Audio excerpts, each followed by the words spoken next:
Date है 12 मार्च। हमारा PYQ जो आया था 2015 के प्रीलिम में।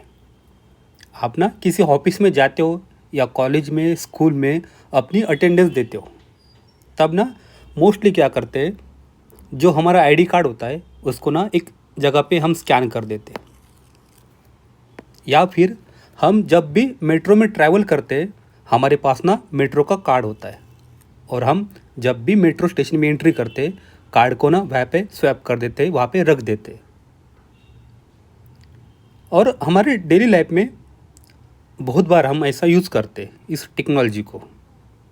इसको कहा जाता है near field communication, NFC।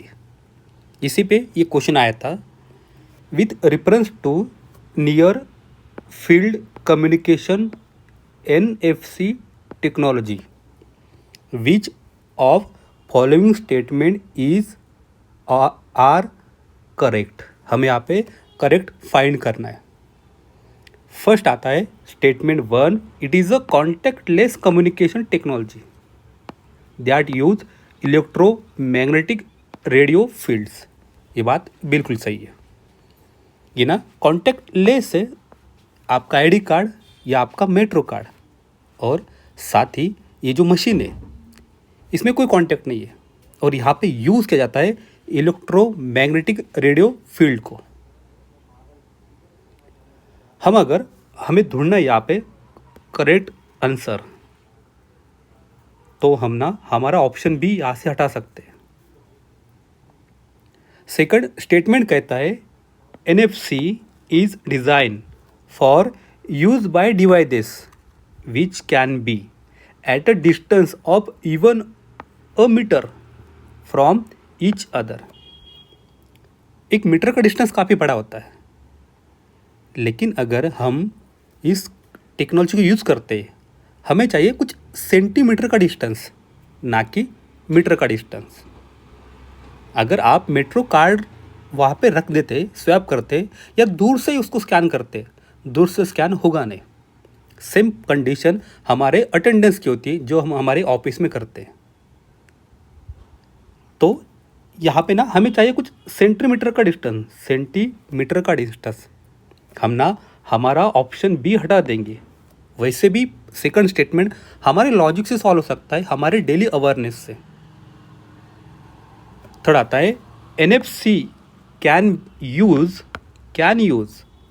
Encryption when sending sensitive information. बात हो सकती है, कोई बिजनेस पर्पज़ हो, नेशनल सिक्योरिटी का इश्यू हो, जुडिशरी का मैटर हो, तो ना NFC के यूज़ करके हम ना इन्फॉर्मेशन शेयर कर सकते हैं जिसमें इंक्रिप्शन लगा हुआ। यहाँ पे ये बात बिल्कुल सही है।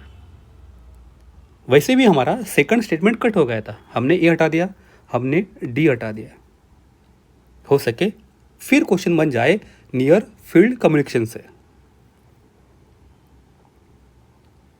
हमारे लाइफ में अगर आप दिल्ली रहते हो या कहीं रहते हो, आप ना मेट्रो कार्ड यूज़ करते होंगे।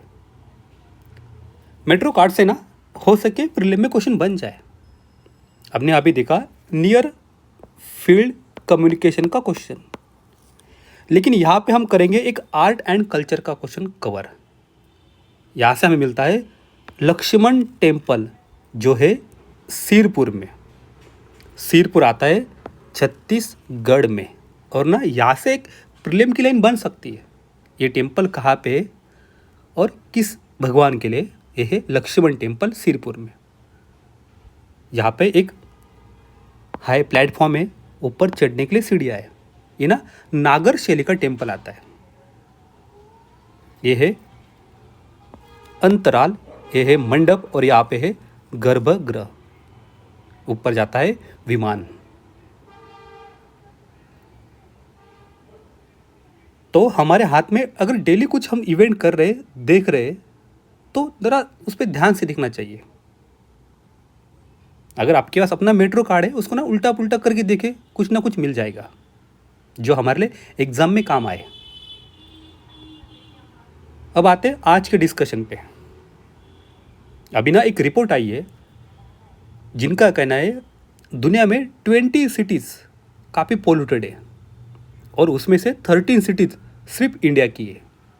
रिपोर्ट पब्लिश की है AQAir ने, AQAir जो एक स्विट्ज़रलैंड की एयर क्वालिटी टेक्नोलॉजी कंपनी है। रिपोर्ट का नाम है वर्ल्ड एयर क्वालिटी रिपोर्ट 2024। यहाँ से प्रीलिमिनरी लाइन बन सकती है, ये रिपोर्ट किसने पब्लिश की। अगर मेंस में क्वेश्चन आता है एयर क्वालिटी पे, हम ये रिपोर्ट वहाँ पे कोट कर देंगे। दुनिया में 20 मोस्ट पॉल्यूटेड सिटीज़ आती है, जिसमें 30 सिर्फ इंडिया से, जिसमें टॉप किया है एक सिटी ने जो आती है आसाम से, बर्नी हाट ने। दिल्ली अभी भी मोस्ट पॉल्यूटेड कैपिटल है दुनिया में, कैपिटल सिटी, और इंडिया रैंक आता है 5th नंबर पे मोस्ट पॉल्यूटेड कंट्री के लिस्ट में। जो पर्टिकुलर मैटर होती है PM 2.5, इन इंडिया में इनका जो कॉन्सेंट्रेशन है ना, ये ना अभी कम हुआ है 7%।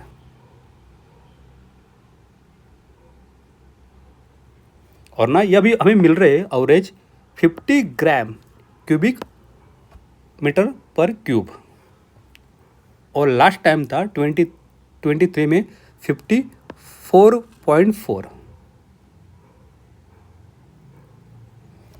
दिल्ली हर साल मतलब साल के 12 महीने पोल्यूशन से भरी रहती है। ये जो प्रॉब्लम है पोल्यूशन का, दिल्ली का विंटर में काफ़ी ख़राब हो जाता है। एक तो दिल्ली का जो मेट्रोलॉजिकल कंडीशन है उसके लिए अनफेवरेबल है, कंबाइन करता है वहाँ का व्हीकल एमिशंस, साथ ही जो फार्मर पैडी स्ट्रॉ को बर्न करते, दिवाली में वहाँ पे फटाके बजाते फूटते, साथ ही अदर लोकल पॉल्यूटेंट सोर्स को, लोकल पोल्यूशन सोर्सेस।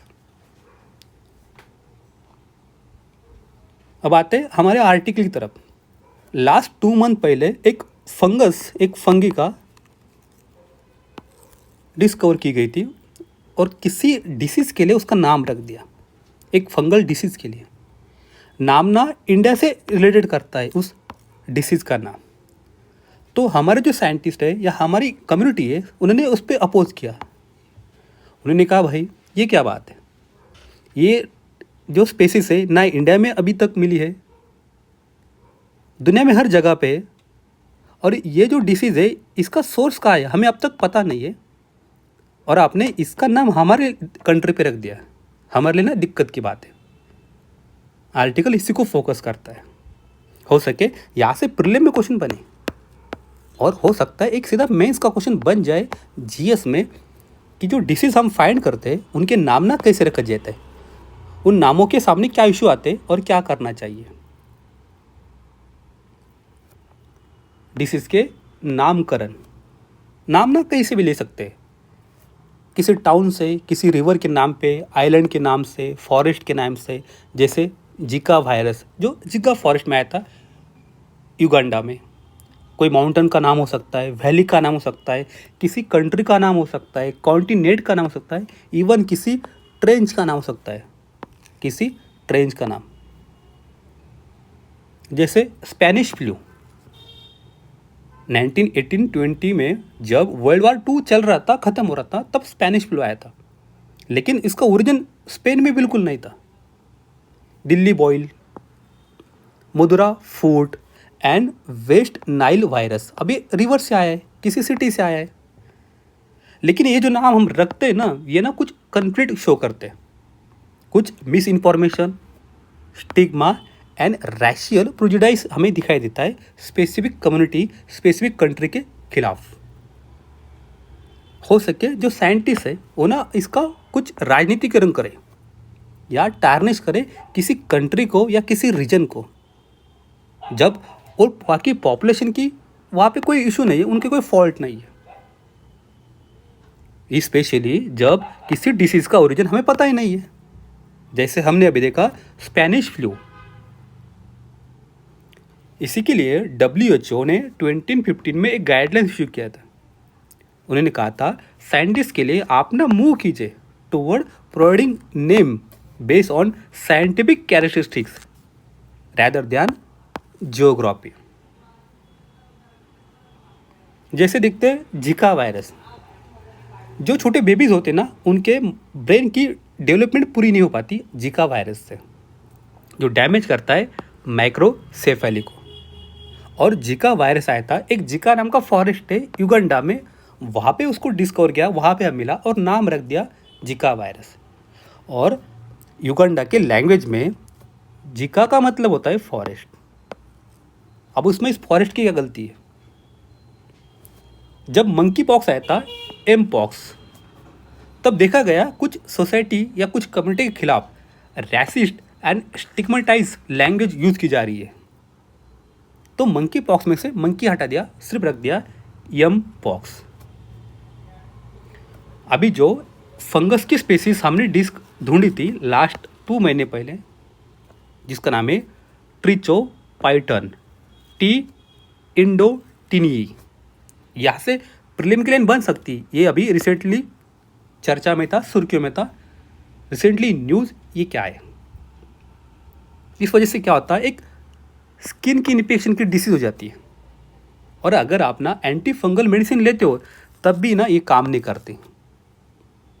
और दिक्कत की बात क्या है, ये जो फंगस है ना, इसका ओरिजिन अब तक पता नहीं है और नामकरण इंडिया पे रख दिया है। हमारे लिए दिक्कत यही बन रही थी। अगर हमें किसी नए डिसीज़ को नाम रखना है, रख दीजिए, कोई बात नहीं।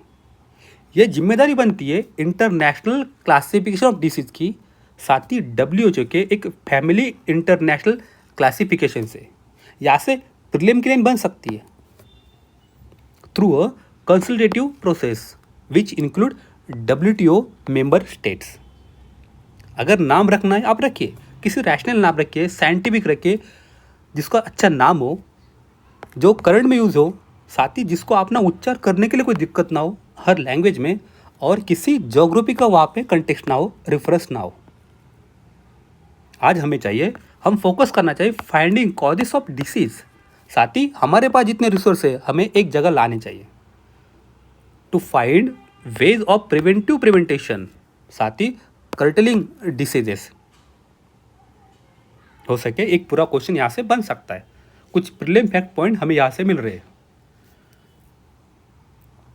अब आते हैं इस न्यूज़ पे। न्यूज़ ना पढ़ने की ज़रूरत नहीं है। यहाँ पे जितने कीवर्ड है, I4C, cyber slavery, scam compound, human trafficking and golden triangle special economic zone, जो आता है लाओस में, कंबोडिया में या साउथ ईस्ट एशिया के अदर कंट्रीज में। हमने ना 29 नवंबर को एक आर्टिकल कवर किया था स्पॉटलाइट पेज पे, डिजिटल अरेस्ट का। वहाँ पे ना सारे पॉइंट ऑलमोस्ट कवर कर लेते। और यहाँ से ना GS3 में सिक्योरिटी में क्वेश्चन बन सकता है। अगर आपके पास ये नोट्स है तो आप ना इस नोट्स को रिवाइज कर लीजिए। वैसे भी 29 नवंबर के वीडियो में मैंने इस पर अच्छे से डिस्कशन किया था, आपने मिल के। अब आते हैं इंटरनेशनल पेज पे। आज ना हम 2 न्यूज़ कवर करेंगे, 2 न्यूज़। ये है कुर्स्क रीजन, जो आता है रशिया में, और जिसको अभी कैप्चर किया है यूक्रेन ने। यहाँ से प्लेसेस इन न्यूज़ का क्वेश्चन बन सकता है। अब आते हैं हमारी लास्ट न्यूज़ की तरफ। हमने लास्ट टाइम 2-3 बार कवर किया है 2002 का रोम स्टैट्यू, इंटरनेशनल क्रिमिनल कोर्ट, जिसका हेडक्वार्टर है हेग में। और 2-3 आर्टिकल कवर किए थे क्राइम अगेंस्ट ह्यूमैनिटी के। अब उसी के अंडर में फिलीपाइंस के एक्स प्रेसिडेंट है, उनको अरेस्ट कर लिया गया इंटरनेशनल क्रिमिनल कोर्ट ने। उन पे चार्जेस है क्राइम अगेंस्ट ह्यूमैनिटी के ऑफ मर्डर। और बड़ी बात यह है, यहाँ पे जो फिलीपाइंस है ना, ये ना मेंबर कंट्री नहीं है इंटरनेशनल क्रिमिनल कोर्ट का। यहाँ से प्रीलिम की लाइन बन सकती है। हमारे लिए ये देखना इंपॉर्टेंट है, अगर अभी फिलीपाइंस ICC का मेंबर कंट्री नहीं है, लेकिन ट्रिब्यूनल का कहना है जब एक क्राइम हो रहा था तब फिलीपाइंस ना आईसीसी का मेंबर स्टेट था। बाद में 2019 ने फिलीपींस ने आईसीसी से अपना वापस ले लिया अपना मेंबरशिप। यहाँ पे हमें एक सिटी का नाम मिलता है जिसका नाम है डाओ। यहाँ से प्रीलिम के लिए बन सकती है और हो सके GS2 में पूरा क्वेश्चन बन जाए ICC, Rome status and crime against humanity. यहाँ से इथिक्स का भी क्वेश्चन बन सकता है। आज के लिए इतना ही है। Thank you.